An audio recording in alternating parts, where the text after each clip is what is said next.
प्यारे बच्चों, आप सभी का यूट्यूब चैनल में स्वागत है।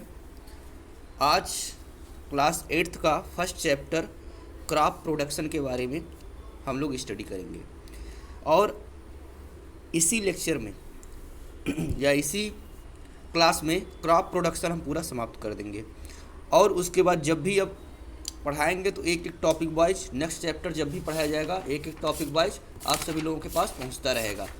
सेकंड इसका चैप्टर है माइक्रो ऑर्गेनिज्म, वो एक एक टॉपिक वाइज पहुंचता रहेगा और नहीं तो एक साथ ही हो जाएगा। लेकिन फर्स्ट ऑफ ऑल अभी हम सभी लोग क्रॉप प्रोडक्शन के बारे में देखते हैं। क्रॉप प्रोडक्शन क्या होता है? जैसा कि आप सभी लोगों को दिख रहा होगा, ये बुक का फर्स्ट पेज, ये second page, third, fourth, fifth page, 6, 7, 8, 9, 10 और ये लास्ट 11। इतने पेज हैं, एक एक करके हम सभी को पढ़ाते जाएंगे।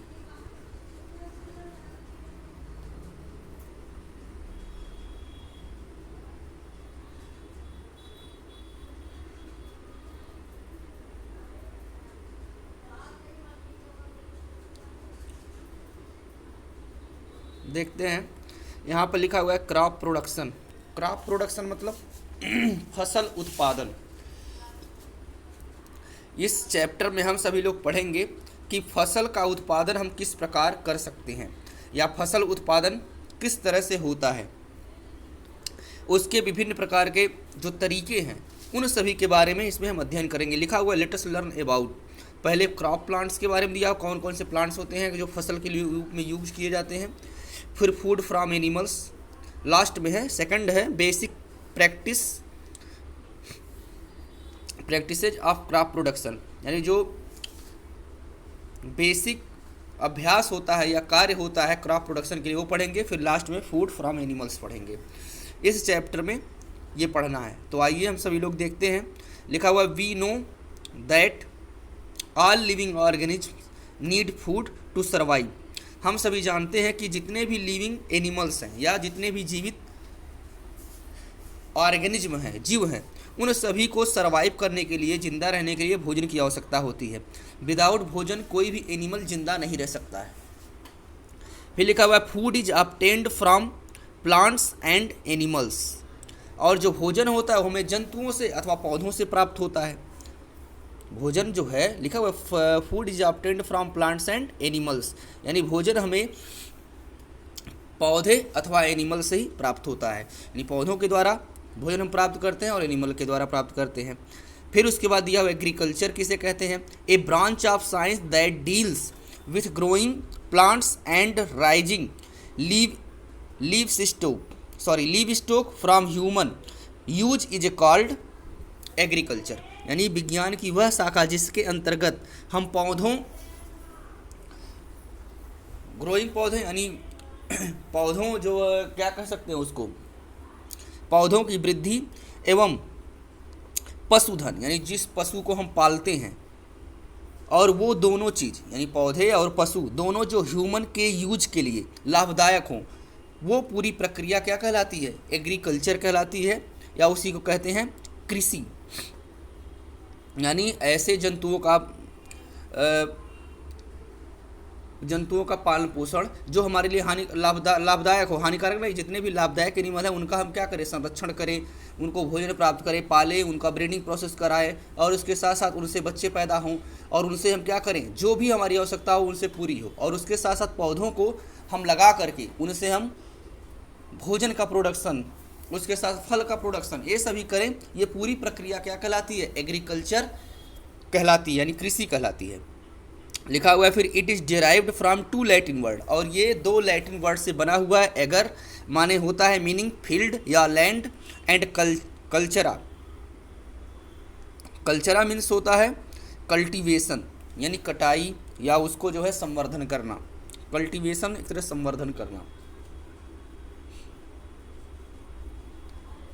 फिर उसके बाद नेक्स्ट टॉपिक इसमें दिया हुआ है, आगे आते हैं आगे की लाइन में, food is produced on a large scale to meet the requirements of the growing population, proper management and distribution of food is necessary.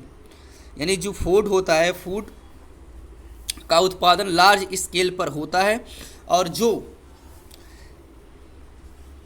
बढ़ती हुई आबादी या जनसंख्या के रिक्वायरमेंट्स को क्या करता है, पूरा करता है,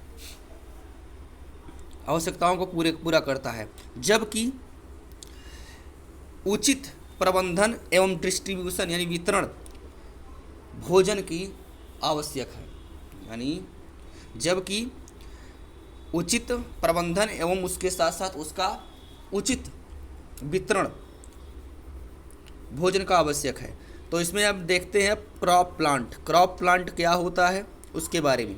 when plants of the same kind are grown in a field on a large scale they are called crop. यानी जब हम पौधों को सेम काइंड, एक ही प्रकार के पौधों को हम लार्ज स्केल पे यानी बड़ी स्केल पे हम उसे क्या करते हैं, फील्ड में उगाते हैं, तो इस प्रक्रिया उगाते हैं तो इसे हम क्या कहते हैं, क्रॉप। यानी किसी भी पौधे को हम किसी फील्ड में, और जो पौधा एक ही काइंड का, एक ही प्रकार का, जैसे गेहूं है तो पूरा गेहूं, चावल है तो पूरा चावल, ठीक है। यानी सेम स्पीसीज का या सेम काइंड का अगर हम प्लांट लैंड में लार्ज स्केल पे प्रोडक्शन कर रहे हैं तो वो जो फसल होगा, जो पौधे होंगे वो हमारे क्या कहलाएंगे, क्रॉप कहलाएंगे या फसल कहलाएंगे। फिर उसके बाद दिया हुआ है for example several plants of wheat grown in a field from A crop of wheat. लिखा हुआ है सेवरल प्लांट्स ऑफ व्हीट, यानी जो गेहूं होता है, गेहूं के बहुत से पौधे फील्ड में ग्रो करते हैं तो उसे हम क्या कहते हैं, या फील्ड में ग्रो कराया जाए तो उसे हम क्या कहते हैं, क्रॉप ऑफ व्हीट, यानी गेहूं की फसल। फिर लिखा हुआ है the product which is obtained from A crop is called produce. यानी जो भी प्रोडक्शन होता है या जो भी फसल से हमें प्राप्त होता है उसे हम क्या कहते हैं, प्रोड्यूस कहते हैं, उत्पाद कहते हैं। द क्रॉप प्रोड्यूस में be in the form of grains, यानी जो क्रॉप से हमें उत्पाद प्राप्त होता है वो क्या हो सकता है, दाने हो सकते हैं, फॉर्म ऑफ ग्रेन्स, ग्रेन्स के रूप में प्राप्त हो सकते हैं। और ग्रेन्स के रूप में कौन प्राप्त होता है, व्हीट और राइस, यानी गेहूं और चावल। फाइबर्स के रूप में प्राप्त हो सकते हैं जिसको कॉटन और जूट। रूट्स के रूप में प्राप्त होते हैं कैरेट और स्वीट पोटैटो, कैरेट माने गाजर, स्वीट पोटैटो माने गंजी। एंड स्टेम यानी तने के रूप में गिंजर और पोटैटो। गिंजर माने क्या होता है, अदरक, और पोटैटो मीन्स आलू। और यहाँ पर फसल का इमेज दिया गया है, कोई फसल है, दिया है क्रॉप, ये हमको लगता है चाय पत्ती, टी का क्रॉप है, पूरा टी का बागवानी दिखाया गया है।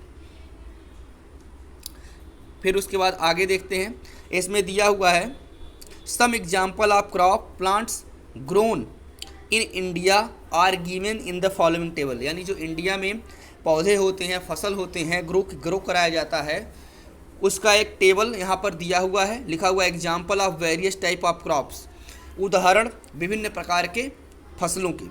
तो दिया हुआ टाइप्स ऑफ क्रॉप दिया है सीरियल्स यानी अनाज, अनाज में आता है एग्जाम्पल में व्हीट यानी गेहूं, राइस चावल, मेज यानी मक्का। फिर उसके बाद पल्स माने दाल, दाल का एग्जाम्पल दिया हुआ है ग्राम यानी चना, पी मटर, एंड बीन यानी सेम। फिर ऑयल सीड्स दिया हुआ है, ऑयल सीड्स के एग्जाम्पल कौन कौन से हैं, ऐसे सीड जिससे क्या निकलता हो, ऑयल निकलता हो। दिया हुआ ग्राउंड नट यानी मूंगफली, मस्टर्ड सरसों, एंड सोयाबीन। फिर फाइबर क्रॉप्स यानी जिससे हमें फाइबर प्राप्त होता है, जूट एंड कॉटन यानी कपास और जूट। फिर रूट क्रॉप्स दिया हुआ जिस जो जड़ों के रूप में हमें प्राप्त होता है, कैरेट यानी गाजर, एंड स्वीट पोटैटो यानी गंजी। फिर ट्यूबर क्रॉप्स यानी जो हमें ट्यूबर के रूप में प्राप्त होता है, जैसे पोटैटो आलू है और टेपियोका है। फिर उसके बाद लिखा हुआ है on the basis of their growing season crops in India are divide into two main type. यानी जो भारत का on the basis of their growing season यानी ग्रोइंग सीजन के आधार पे जो भारत के फसल हैं उनको दो पार्ट में डिवाइड किया गया है, एक रबी और दूसरा खरीफ, यानी रबी और खरीफ की फसलों में। तो रबी क्रॉप्स क्या होता है? Rabi crops are grown in winter season, यानी रबी की जो फसलें होती हैं वो विंटर सीजन में यानी ठंडी के सीजन में उगती हैं या उगाए जाते हैं। They are planted in October November and harvested by March April. या जो रबी की फसलें होती हैं उन्हें जो है अक्टूबर नवंबर में लगाया जाता है और उनकी कटाई मार्च और अप्रैल में की जाती है, यानी मार्च अप्रैल में। They are also called winter crops, जिन्हें विंटर क्रॉप्स कहते हैं। एग्जाम्पल इंक्लूड दिया हुआ है वीट का, यानी वीट है, ग्राम है, पी है, पोटैटो है, मस्टर्ड है, एंड बार्ली। यहाँ पर इमेज दिया गया है बार्ली का, बार्ली के साथ साथ वीट का। बार्ली माने जौ होता है, वीट दिया हुआ गेहूँ, और उसके बाद पी मटर दिया गया है, और मस्टर्ड सरसों दिया गया है, जैसा कि आप सभी लोगों को इमेज में दिख रहा है। ये सभी जो फसलें हैं वो रबी की फसलें हैं। फिर आते हैं खरीफ क्रॉप्स में। खरीफ क्रॉप्स क्या होते हैं? Kharif crops are sown at the beginning of rainy season in June July and harvesting by September October. यानी जो खरीफ की फसल होती हैं उनको उनकी बुआई शुरुआती रेनी सीजन में होता है, यानी वर्षा ऋतु के शुरुआत में होता है, यानी जून जुलाई में, और इनकी कटाई होती है अक्टूबर माह में। इन्हें समर क्रॉप भी कहते हैं। They are also called summer crops. Example में दिया हुआ पैडी यानी धान, मेज यानी मक्का, ग्राउंडनट यानी मूंगफली, कॉटन यानी कपास। उसके बाद दिया हुआ है सोयाबीन, सोरगम एंड पल्सेज यानी दालें। यहाँ पर राइस का फिगर दिया गया है, मेज का दिया गया है, कपास का दिया गया है, कॉटन एंड सोयाबीन का इमेज दिख रहा है आप सभी लोगों को। उसके बाद नेक्स्ट दिया हुआ basic practices of crop production, यानी जो क्रॉप प्रोडक्शन होता है उसके बेसिक अभ्यास या तौर तरीके क्या है, किस तौर तरीक़ों से क्रॉप का प्रोडक्शन हम करते हैं। दिया हुआ है the various activities which a farmer performs in a particular sequence to produce a good crop are called agriculture practices. यानी कुछ क्या हैं, वेरियस एक्टिविटीज यानी विभिन्न प्रकार के क्रियाकलाप जो किसान एक अच्छा क्रॉप प्रोडक्शन में करता है उसे कहते हैं एग्रीकल्चरल प्रैक्टिसेज, और वो एक एक करके सीक्वेंस में दिया गया है। यहाँ लिखा हुआ है these include the following activities. पहला दिया प्रिपरेशन ऑफ सॉयल, यानी मिट्टी का तैयारी, यानी प्रिपरेशन मिट्टी कैसा है, अच्छा है या बुरा है, या फसल के आधार पे कैसा है। फिर selection and sowing of seeds, फिर उसके बाद बीज का सिलेक्शन करना कि कौन से अच्छे बीज हैं। Application of manure and fertilisers, यानी मैन्योर एंड फर्टिलाइजर का उपयोग। फिर दिया हुआ इरिगेशन यानी सिंचाई, वीडिंग निराई या खरपतवार निकालना, हार्वेस्टिंग फसल कटाई, स्टोरेज भंडारण, ये सभी प्रक्रियाएं हैं। लिखा हुआ these activities are performed with the help of agricultural implements, यानी जितने भी एक्टिविटीज़ हैं वो परफॉर्म किए जाते हैं एग्रीकल्चर इम्प्लीमेंट्स में। फिर उसके बाद लिखा हुआ है यहाँ पर स्टॉप एंड रिफ्लेक्ट, कुछ यहाँ पर फिल इन द ब्लैंक्स का दिया हुआ है। यहाँ पर सीरियल होगा, यानी wheat and maize are cereals, jute and cotton are fibre crops, rabi crops are also called winter crops, kharif crops are harvested by September October, paddy and maize are kharif crops. फिर उसके बाद लिखा हुआ है एग्रीकल्चरल इम्प्लीमेंट्स,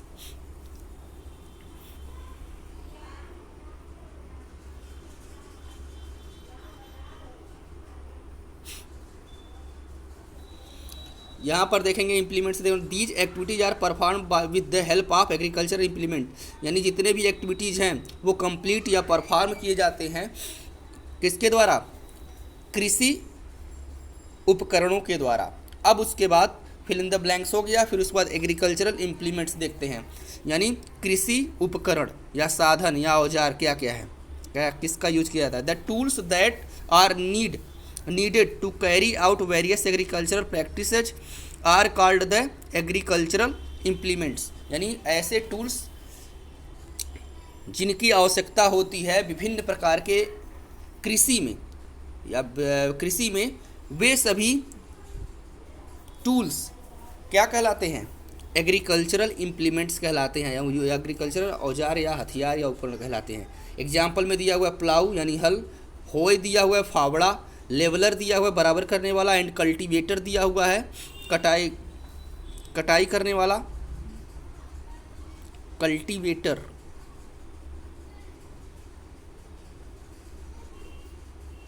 और some of them, leveler and cultivator और some of them.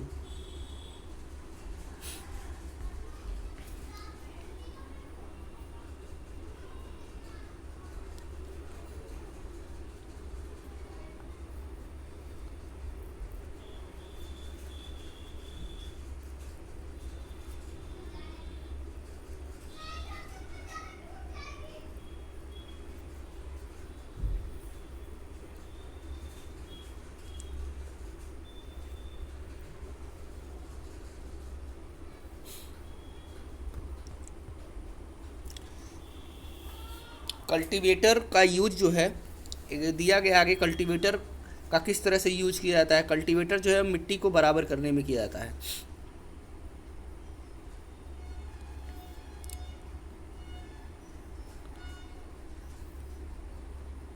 और यहाँ पर दिया गया है प्लाऊ, प्लाऊ माने होता है हल, हल के बारे में। यहाँ किसान बैल के द्वारा हल चला रहा है, और यहाँ पर जो प्लाउंग है या हल है किसके द्वारा? ट्रैक्टर के द्वारा भी चल रहा है।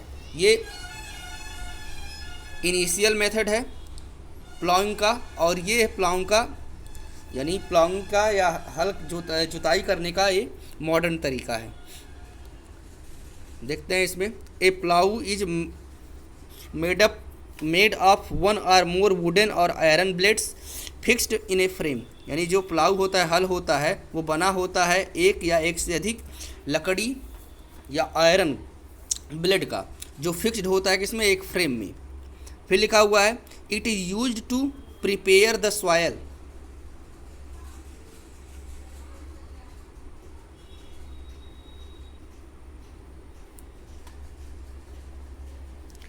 It used to it is used to prepare the soil by losing and turning it। ये क्या करता है? इसका उपयोग होता है मिट्टी को लूजन, यानी लूज मतलब क्या होता है? ढीला, और उसके साथ साथ टर्निंग यानी मुड़ावदार बनाने में किया जाता है। इट ओल्डन डेज यानी पुराने के समय में plough were drawn by bulls, यानी जो हल होते हैं वो खींचे जाते थे बैल की सहायता से, या कैमल के सहायता से, या हॉर्स की सहायता से, और जिसके कारण क्या जुताई होती थी। These animals are now replaced by tractor. और अब क्या होता है? इन सभी को हटा करके अब ट्रैक्टर के माध्यम से जुताई की प्रक्रिया संपन्न होती है। फिर उसके बाद होय दिया हुआ है, हो या होय पढ़िए। होई is a made of metal blade fix in A wooden handle. यानी जो फावड़ा होता है, होय माने होता है फावड़ा, फावड़ा मेटल ब्लेड का बना होता है, जिसे एक लकड़ी के हैंडल में फिक्स किया जाता है। It used for loosening the soil and removing weeds. इसका उपयोग मिट्टी को ढीला करने और उसके साथ साथ खरपतवार को हटाने में किया जाता है। फिर कल्टीवेटर दिया हुआ है। Now A days ploughing in large field is done by the cultivator. इस समय जो जुताई का काम होता है, कल्टीवेटर के द्वारा जुताई का काम होता है। सॉरी उसमें बोल दिया हूँ मैं, लेवलिंग या बराबर करने। कल्टीवेटर का उपयोग किस में किया जाता है?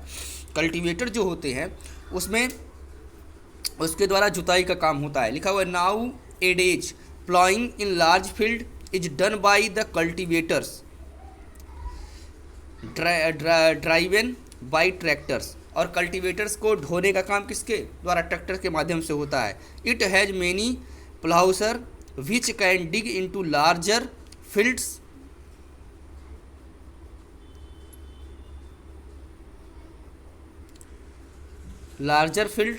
This save both time and labour. यानी जो कल्टीवेटर होते हैं, पिछले में कल्टीवेटर में मैंने बारे में बता दिया कि बराबर करते हैं, लेकिन कल्टीवेटर का काम बराबर करने में नहीं होता है, जुताई करने में होता है।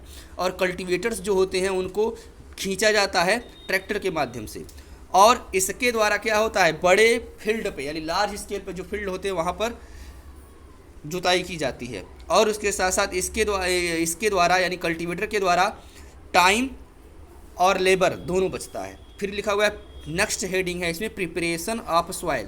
Soil is prepared before growing crops in the ensure the ability of air water minerals of the root plants. This involves ploughing and levelling. जो सॉइल प्रिपरेशन में होता है क्या होता है देखते हैं।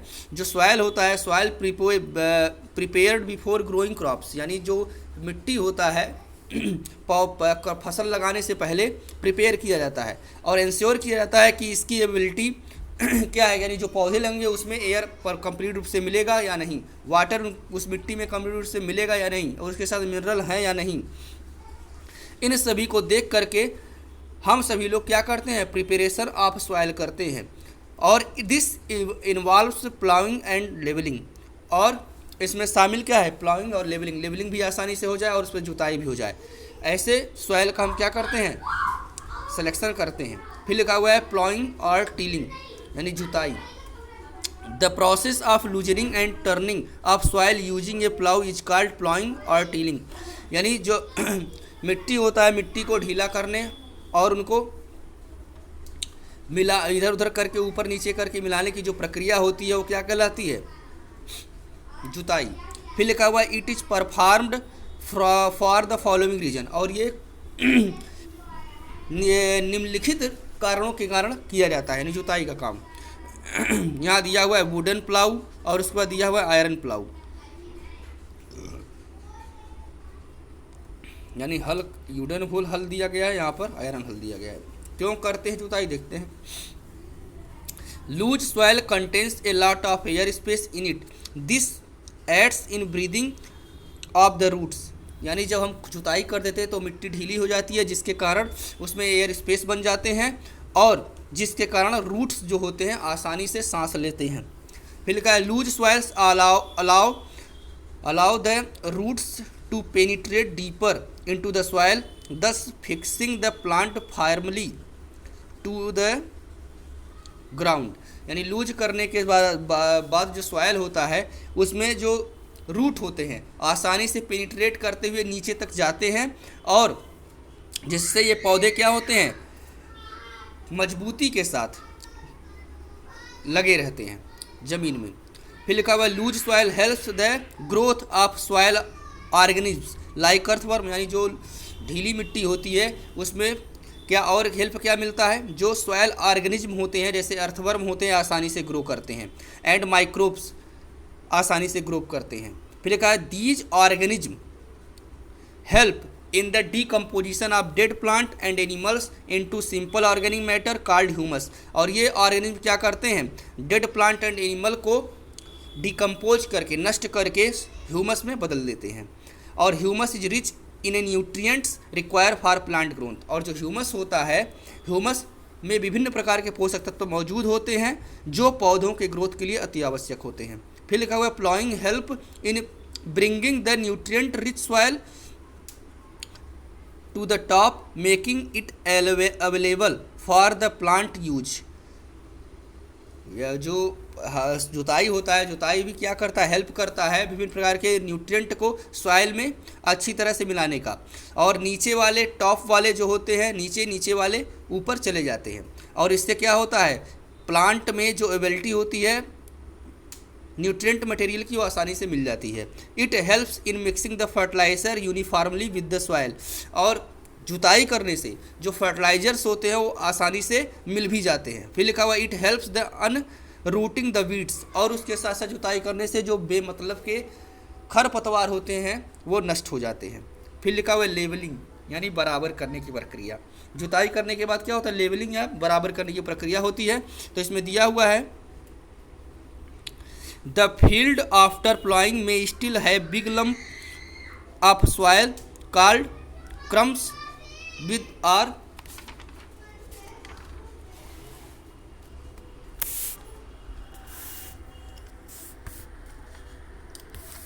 देखते हैं लेवलिंग। लेवलिंग की प्रक्रिया, लेवलिंग में क्या होता है? द फील्ड आफ्टर प्लॉइंग में still have big lumps.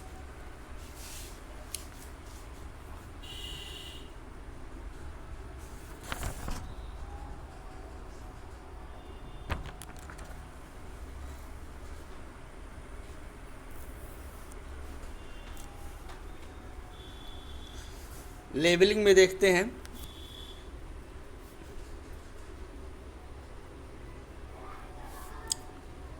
Levelling the field after ploughing में स्टिल है big lumps are soil of soil called crumbs which are crushed with the help of leveller. यानी जब हम खेत की जुताई करते हैं तो उसमें बहुत से ढेला या मिट्टी के ढेर उत्पन्न लग जाते हैं, जिन्हें जो है बराबर करना अति आवश्यक होता है, जो हम किसके माध्यम से? लेवलर के माध्यम से बराबर कर देते हैं। फिर उसके बाद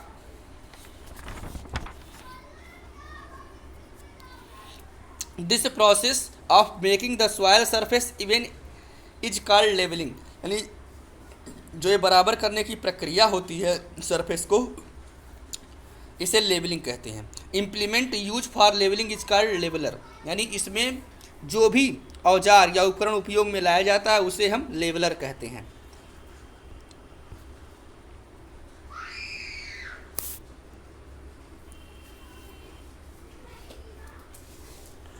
फिर उसके बाद है सोइंग ऑफ सीड। यानी once the soil is prepared, जब सॉयल एक बार प्रिपेयर्ड हो जाता है, तैयार हो जाता है, तो सीड्स को क्या करते हैं? हम बोते हैं। इनमें सीड की या बीज की बुआई की जाती है। This process of putting the seeds in soil is called sowing.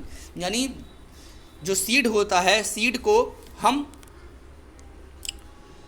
Soil में पुट करते हैं, रखते हैं या डालते हैं, इस प्रक्रिया को हम सोइंग करते हैं या बुआई कहते हैं। It is important to select seed of good quality for sowing. और यहाँ पर यह इम्पॉर्टेंट है या महत्वपूर्ण है कि सीड बोने से पहले हमें सीड का सिलेक्शन करना होता है कि सीड गुड है या बैड। यानी कि अगर सीड अच्छा होगा, बीज अच्छा होगा, तो जो पौधे उत्पन्न होंगे अच्छे उत्पन्न होंगे, यदि बेकार है तो बेकार उत्पन्न होंगे। इस कारण हमें बोने से पहले सीड का सिलेक्शन करना अति आवश्यक होता है कि सीड गुड क्वालिटी के हैं या नहीं। तो इसमें एक प्रैक्टिकल किया गया है, आप सभी को लोगों को दिख रहा होगा, लिखा हुआ एम द सेलेक्ट हेल्दी और गुड क्वालिटी सीड्स। यानी हमें क्या करना है? स्वस्थ और गुड यानी अच्छा क्वालिटी का सीड का क्या करना? सिलेक्शन करना है। तो दिया हुआ कैसे करेंगे? दिया हुआ material required beaker, water and brown चिक पीज लेंगे। ठीक है, यानी एक बीकर लेंगे, उसमें पानी लेंगे और ब्राउन चिक पी लेंगे। तो लिखा हुआ प्रोसीजर क्या करते हैं, यहाँ इमेज में सब लोगों को दिख रहा होगा, इमेज में यहाँ दिख रहा है डैमेज सीड और उसके बाद good quality seed. Testing the quality of seeds. तो क्या लेंगे? प्रोसीजर में हम लोग क्या करते हैं? Take a beaker half filled with water. यानी एक बीकर लेंगे, उसको आधा पानी से भर देंगे। Put some chicken piece in it. उसके बाद उसमें क्या करेंगे? कुछ चिकन पीस को डाल देंगे। Wait for some time and observe. कुछ समय के लिए हम वेट करते हैं, इंतजार करते हैं, फिर उसके बाद देखते हैं क्या होता है। ऑब्जर्वेशन या परीक्षण में देखते हैं क्या होता है। इसमें लिखा हुआ है observation, you will find that some seed settle down. हम क्या देखेंगे? हम लोग क्या पाते हैं? कुछ सीड जो है क्या होते हैं? नीचे सेटल डाउन हो गए हैं। While some float on the surface of water. और कुछ सीड जो है क्या हो रहे हैं? पानी के सरफेस पे तैर रहे हैं। The seed which settle at the bottom are good for sowing. यानी जो बॉटम पर सीड बैठ गए हैं वो क्या है? बोने के लिए गुड हैं। While those which float are not. और जितने ऊपर फ्लोट कर रहे हैं, तैर रहे हैं, वो सभी गुड नहीं है। सीड्स विच आर डैमेज्ड और eaten by insect floats on the surface of water as the become lighter. यानी जो ऊपर तैर रहे हैं वो हल्के हो चुके हैं। क्यों? क्योंकि उनमें जो उपस्थित सब्सटेंस हैं उन्हें इंसेक्ट खा करके नष्ट कर दिए हैं, और इसी कारण वो क्या हो रहा है? पानी के ऊपर तैर रहा है। और उससे हम बुआई करेंगे तो अच्छे से पौधे का निर्माण नहीं होगा। ठीक है, इस प्रकार हमें पता चल गया कि गुड सीड का क्या है और बैड सीड क्या है। इस प्रकार हम सीड का सिलेक्शन कर लेते हैं इस प्रोसेस के द्वारा, इस प्रक्रिया के द्वारा। अब उसके बाद the following points to be kept in mind while sowing seeds, यानी कुछ निम्नलिखित पॉइंट्स हैं जिन्हें हमें माइंड में क्या करना चाहिए, रखना चाहिए बीज को बोते समय या सोइंग सीड्स के समय। क्या है पहला, seed should be a good quality, यानी जो बीज होना चाहिए अच्छे क्वालिटी का होना चाहिए, मतलब दैट इज अर्थात healthy and free from disease, यानी स्वस्थ होना चाहिए और रोग से मुक्त होना चाहिए।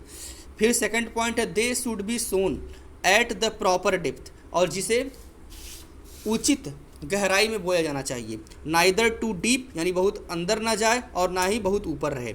It sown on the surface they will be eaten by birds, अगर ये ऊपर ही सरफेस पे बो देते हैं तो इसको क्या करते हैं, पक्षी या बर्ड्स खा करके नष्ट कर देंगे।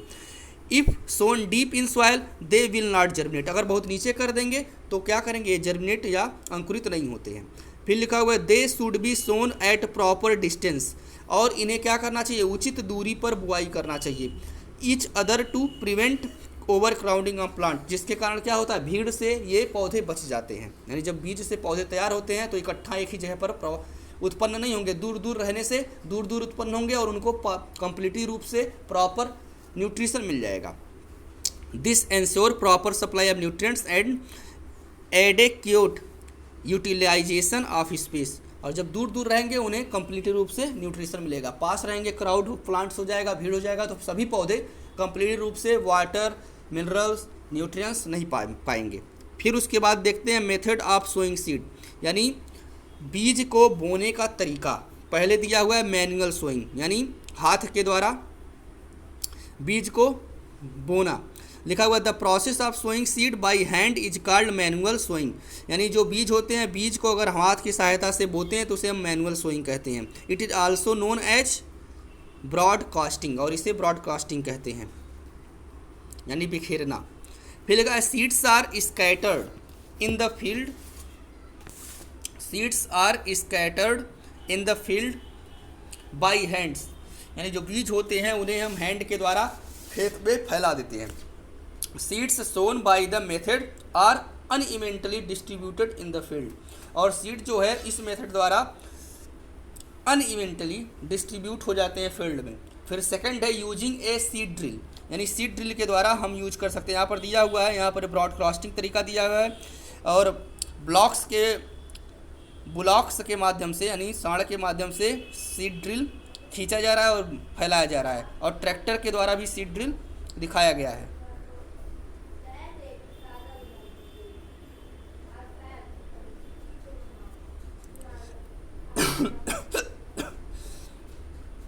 Using a seed drill, using a seed drill, ये देखने से पहले एक चीज़ यहाँ पर दिया हुआ है good to know, good to know. इसमें दिया हुआ in crop like sugarcane and potato vegetative plant,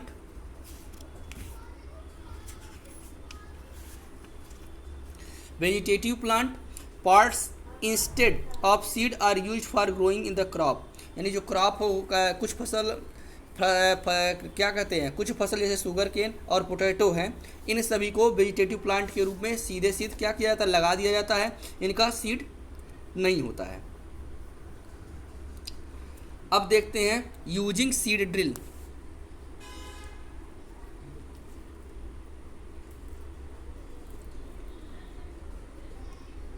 using seed drill, this is a better method than manual sowing. ये क्या है, एक अच्छा तरीका है मैनुअल सोइंग की अपेक्षा। ये क्या करता है, it save both labour and time, ये बचाता है लेबर को और उसका टाइम को, दोनों को ये बचाता है, मेहनत को भी और टाइम को भी। In this method seed are placed in funnel like container which is connected to the long tubes that are further attached to a plow. That seed from a container are eventually distributed by the plow and are sown at the right depth.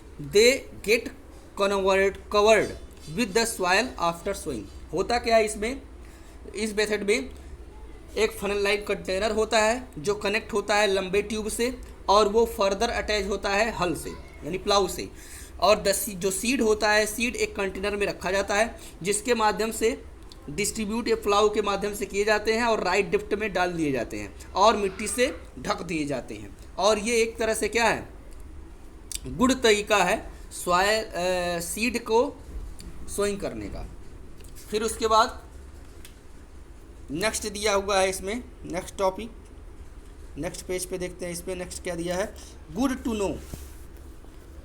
इसमें दिया हुआ है transplanting seeds, यानी कुछ seeds ऐसे होते हैं जो डायरेक्ट बो दिए जाते हैं, कुछ सीड ऐसे होते हैं जिन्हें ट्रांसप्लांट किया जाता है। ट्रांसप्लांटिंग सीड्स कैसे किया जाता है, दिया हुआ है in case crops like rice यानी चावल, टोमेटो यानी टमाटर, ओनियन प्याज एंड ब्रिंजाल यानी बैगन, seeds are not sown directly into the soil. इनके सीड को डायरेक्टली रूप से हम सॉइल में नहीं बो सकते हैं। इसके लिए हम क्या करते हैं, seeds are first sown in small area called nursery.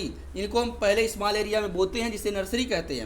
When the seed germinate, जब ये सब जर्मिनेट कर जाते हैं, and are 4 to 6 weeks old, यानी 4 से 6 सप्ताह के जब पुराने हो जाते हैं तो उसमें से जो हेल्दी सीडलिंग प्लांट होते हैं उन्हें हम क्या करते हैं, हाथ से निकाल करके फील्ड में लगा देते हैं। और इससे फ़ायदा क्या होता है, एडवांटेज ऑफ ट्रांसप्लांटिंग इसमें होता है, it helps the farmers to select healthy seedling. इसके द्वारा हेल्दी सीडलिंग्स हमें प्राप्त हो जाता है।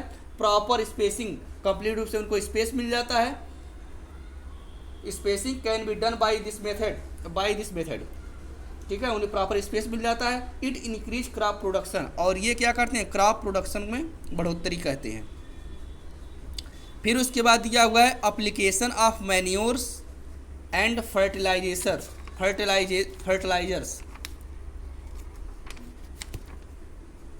अब दिया हुआ है application of manures and fertilisers, यानी क्या उपयोग होता है मैन्योर का और फर्टिलाइजर का। देखते हैं इसमें,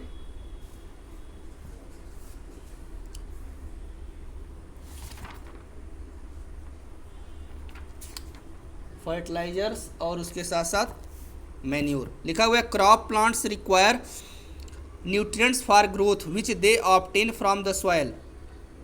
जो फसल के पौधे होते हैं उन्हें पोषण की आवश्यकता होती है जब ये ग्रो कर रहे होते हैं, और वो पोषण इस सॉइल से प्राप्त करते हैं। When farmers grow one crop after the other the nutrients in the soil get depleted, यानी जब एक के बाद एक फसल हम लगाते हैं या किसान लगाता है तो उसमें क्या होता है, जो न्यूट्रिएंट्स मटेरियल होते हैं सॉइल में वे नष्ट हो जाते हैं या क्षरण हो जाता है उनका। As a result crop yield is reduced, यानी इस कारण क्या होता है, जो प्रोडक्शन ऑफ फसल होता है या ये कह सकते हैं क्रॉप की प्राप्ति घट जाती है। इस प्रकार क्या होता है, दस keep the soil fertile and increase the yield, A regular supply of nutrient is required. और इस अवस्था में क्या होता है, हमें क्या रखना होता है, सॉइल को फर्टाइल रखना होता है और उसके बाद क्रॉप की यील्डिंग को बढ़ाना होता है। तो इसके लिए क्या करना होता है, a regular supply of nutrients is required, और इस कारण हमें उन्हें क्या regular supply of nutrient material का देना होता है। तो manure and fertilizer are nutrient rich component that are added to the soil for this purpose, यानी जब उसमें न्यूट्रिएंट्स की कमी होती है तब उसे हम क्या करते हैं, उसमें मैन्योर्स या फर्टिलाइजर्स को यूज करते हैं या ऐड करते हैं। और जो मैन्योर या फर्टिलाइजर होते हैं वो न्यूट्रिएंट रिच कंपोनेंट होते हैं, यानी पोषण के धनी, या ये कह सकते हैं पोषण से भरे क्या कहते हैं, पोषण से भरे हुए या पोषित पदार्थों से भरे हुए कंपोनेंट्स होते हैं, कंपाउंड्स होते हैं।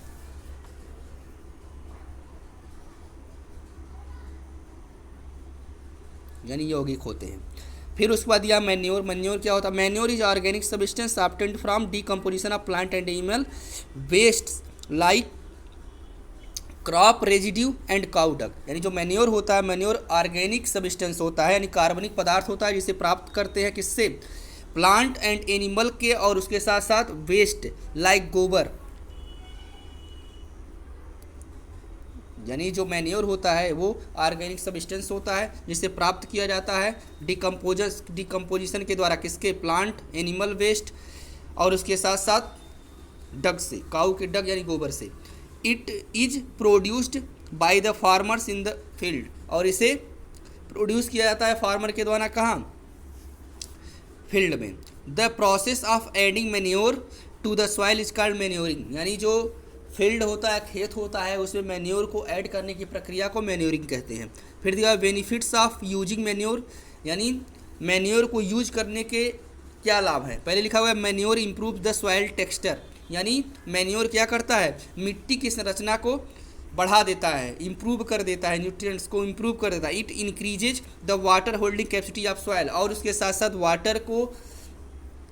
सॉइल को वाटर या पानी को धारण करने की क्षमता को क्या करता है, बढ़ा देता है। It increase the number of soil friendly microbes, उसके साथ साथ सॉइल में जो सॉइल फ्रेंडली यानी जो मित्र माइक्रोब्स है सॉइल के, उन्हें इंक्रीज कर देता है, उनकी संख्या में बढ़ोतरी कर देता है। It makes the soil porous, और उसके साथ साथ सॉइल या मिट्टी को क्या करता है, छिद्रित या पोरस बना देता है।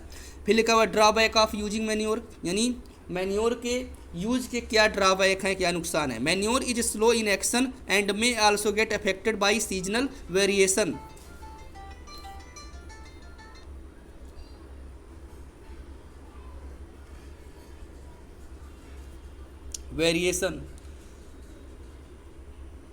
देखते हैं इसमें,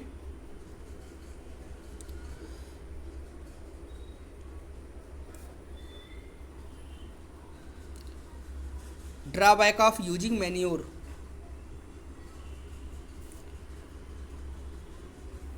ड्रॉबैक ऑफ यूजिंग मैन्योर, देखते हैं इसमें ड्रॉबैक क्या है।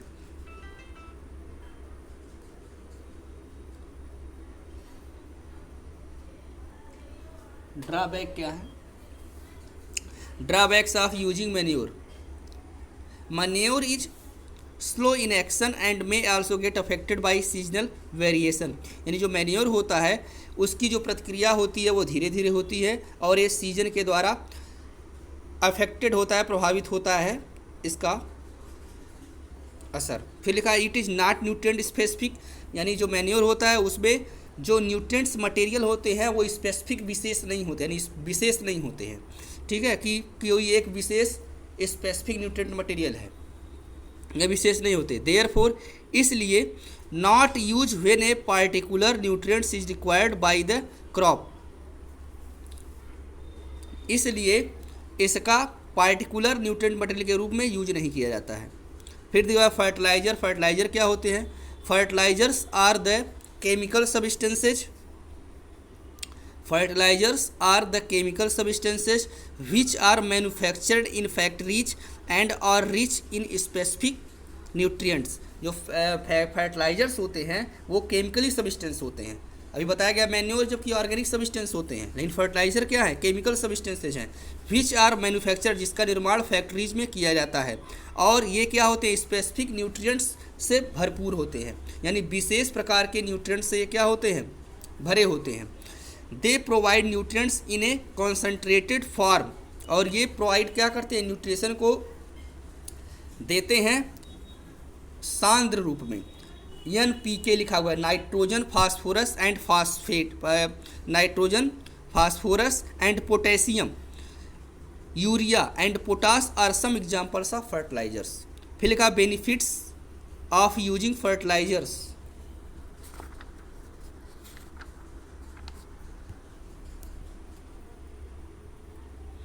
दिया हुआ fertilizers are easy to handle, यानी जो फर्टिलाइज़र होते हैं उन्हें आसानी से हैंडल किया जा सकता है, स्टोरेज किया जा सकता है और ट्रांसपोर्ट भी किया जा सकता है। फिर लिखा हुआ they are soluble in water and hence are directly absorbed by the plant, और ये क्या होते हैं, बहुत ये वाटर में क्या होते हैं, सॉल्युबल होते हैं, घुलने वाले होते हैं, इस कारण ये डायरेक्टली पौधे द्वारा क्या कर दिए थे, एब्जॉर्ब कर दिए जाते हैं। They provide specific nutrient in concentrated form, और जो क्या करते हैं, एक विशेष न्यूट्रिएंट्स प्रोवाइड करते हैं सांद्र अवस्था में पौधों को। अब उसके बाद ड्रॉबैक ऑफ यूजिंग फर्टिलाइजर्स, क्या ड्रॉबैक है,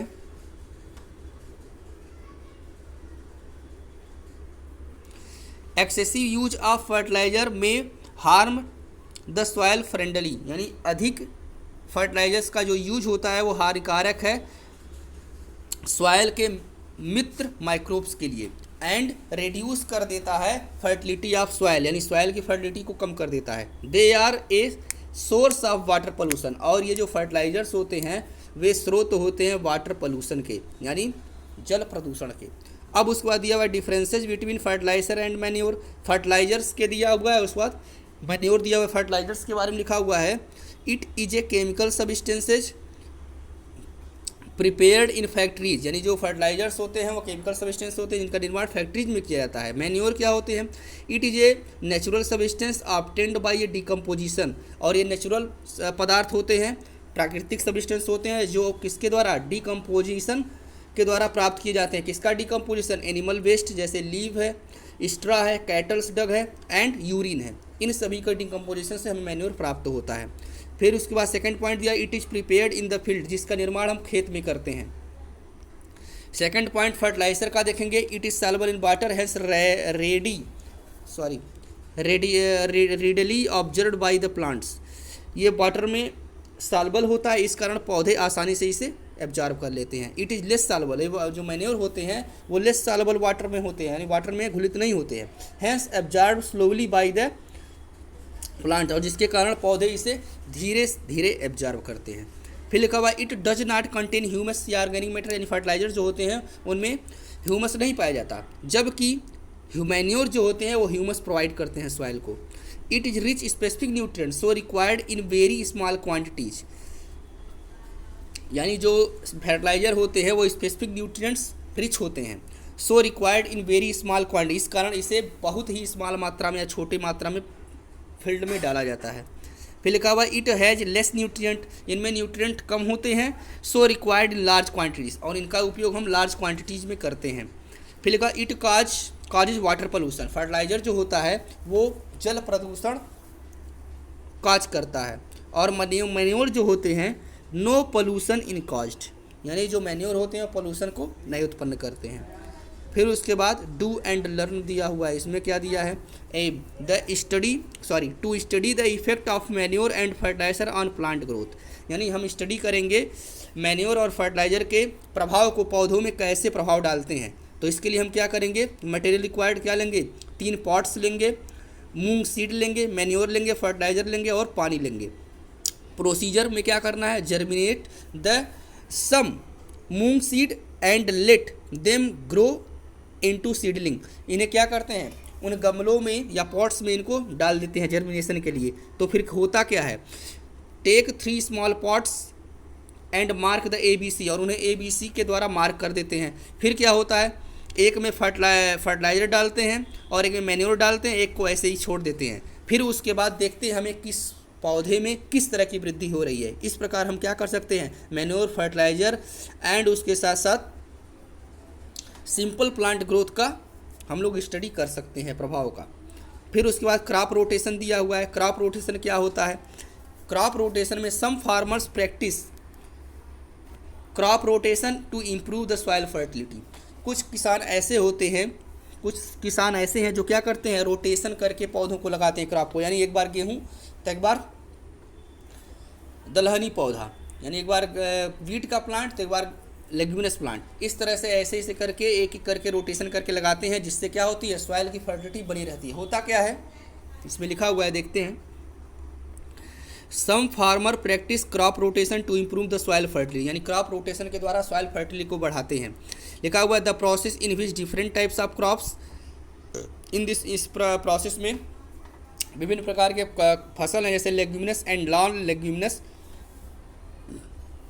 प्लांट, यानी लेग्यूमिनस यानी दलहनी पौधे, नॉन लेग्यूमिनस यानी जो दलहनी पौधे नहीं हैं, उन्हें क्या किया जाता है, एक एक सीक्वेंस में एक एक करके क्या अल्टरनेटली ग्रो कराया जाता है। और इससे होता क्या है, सॉइल की फर्टिलिटी बरकरार रहती है। यानी देखते हैं, the process in which different type of crops leguminous and non leguminous are grown alternatively in the same field is called crop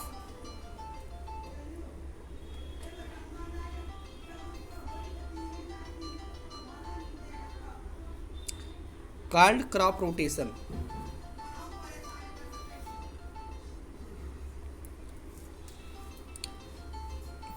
in this process लिखा हुआ द प्रोसेस इन विच, यानी ऐसी प्रक्रिया जिसमें विभिन्न प्रकार के पौधे जैसे लेग्यूमिनस और नॉन लेग्यूमिनस प्लांट को एक के बाद एक करके लगाते हैं, तो इसे हम क्या करते हैं, क्रॉप रोटेशन प्रोसेस। जैसे एक बार हम क्या करें, लेग्यूमिनस प्लांट लगाएं, फिर नॉन लेग्यूमिनस, फिर लेग्यूमिनस, फिर नॉन लेग्यूमिनस प्लांट। इससे होता क्या है, जो फर्टिलिटी ऑफ सॉयल है वो बनी रहती है। होता क्या है, जब हम लेग्यूमिनस प्लांट को लगाते हैं तो उसमें होता क्या है, नोड्यूल का फॉर्मेशन होता है उनके रूट में, और इससे राइजोबियम नामक एक बैक्टीरिया होता है, राइजोबियम लेग्यूमिनिसोरम बैक्टीरिया, वो क्या करता है, नाइट्रोजन का प्रोडक्शन करता है, जिसके कारण सॉयल में नाइट्रोजन की फर्टिलिटी क्या होती है, बढ़ जाती है। नाइट्रोजन की जो फर्टिलिटी होती है वो बढ़ जाती है। उसके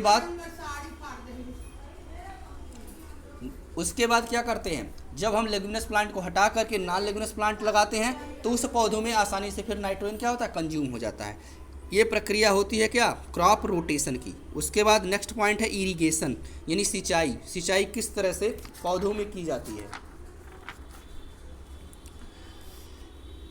इरिगेशन में दिया हुआ, irrigation means supplying water to the crop in the field at specific intervals. जो इरिगेशन होता है यानी सिंचाई होता है, irrigation means supply water to the crops in the field at specific intervals. Irrigation माने क्या होता है, सिंचाई। यानी इस जो सिंचाई का जो प्रक्रिया है वो क्या होता है, इसमें वाटर पौधों को सप्लाई किया जाता है या डाला जाता है एक निश्चित इंटरवल्स में। होता क्या है, water is essential for the proper growth and development of crop plants. यानी वाटर जो होता है, पानी होता है उनके लिए, पौधों के लिए, जो क्रॉप फसल पौधे होते हैं उनकी वृद्धि के लिए अति आवश्यक होता है।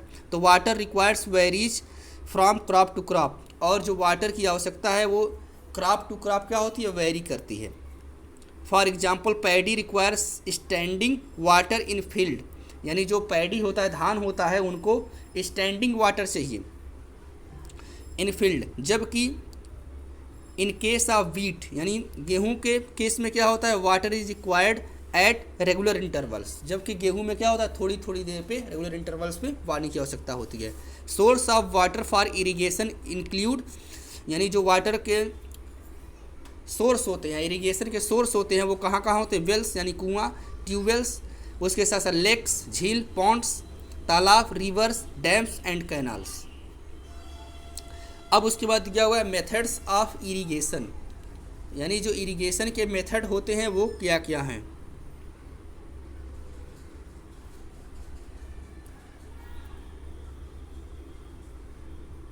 दिया हुआ है methods of irrigation are broadly divide into two categories, यानी जो सिंचाई के तरीके हैं उन्हें दो कैटेगरीज में बांटा गया, एक traditional method and modern method, यानी एक पुरानी प्रथा और एक नई प्रथा में बांट दिया गया है।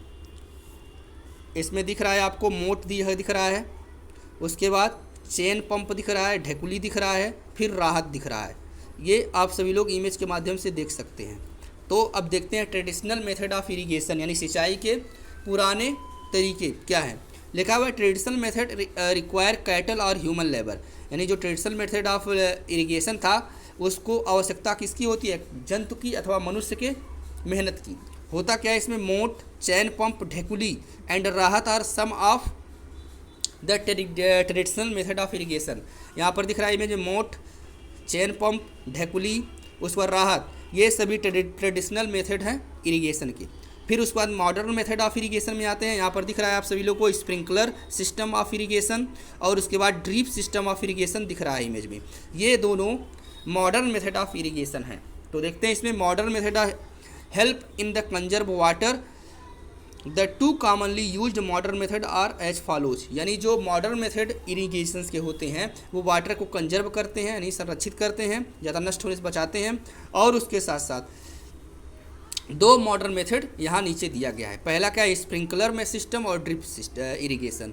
तो स्प्रिंकलर सिस्टम में क्या होता है, in this system there are perpendicular pipes, यानी खेतों में क्या करते हैं, परपेंडिकुलर लंबवत पाइप लगा दिए जाते हैं विथ रोटेटिंग नोजल्स, और उनमें क्या होते हैं, नोजल्स घूमते रहते हैं ऑन द टैप के माध्यम से क्या होते हैं, जुड़े रहते हैं। और मेन पाइपलाइन में रेगुलर पाइपलाइंस होते हैं रेगुलर पे, थोड़ी थोड़ी दूर पे, और वाटर फ्लोज विथ प्रेशर, इसमें पानी प्रेशर के साथ बहता है और पाइप्स के माध्यम से पूरे खेत में पानी को सप्लाई कराया जाता है।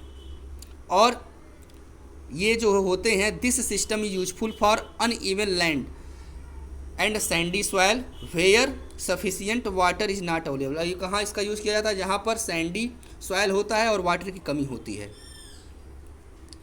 फिर उसके बाद ड्रिप इरिगेशन। ड्रिप इरिगेशन में क्या होते हैं? छोटे यहाँ पर दिख रहे हैं छोटे छोटे पौधे हैं, उनके बगल से एक पाइप गया है हल्का सा, और वो पाइप